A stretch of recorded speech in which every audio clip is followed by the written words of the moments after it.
গরুটার দাম কত নিলে মামা? কত নিছে গরু এটা? কত? দুই দুই দুই দর্শকের 2 লাখ টাকা নিচ্ছে। আমরা আরো দেখাবো গরু, চলেন আপনার সাথে সাথে থাকেন। কত নিছে? 1,42,000।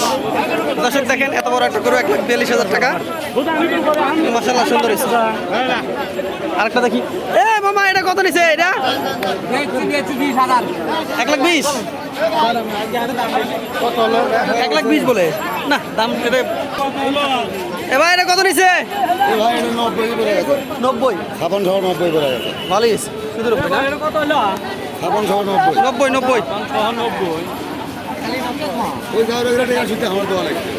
এটা কত নিছে ভাই? 1,15,000। ও গাই গরু ভাই। ওই কত নিছে ভাই? 67 না? ফাইনাস ভাই। এটা কত হলো? 78 না গাই গরু নাকি ভাই? এটা কত হয়েছে? 1.5 লাখ ছিল নাকি? 1.5 লাখ। 1.5 লাখ।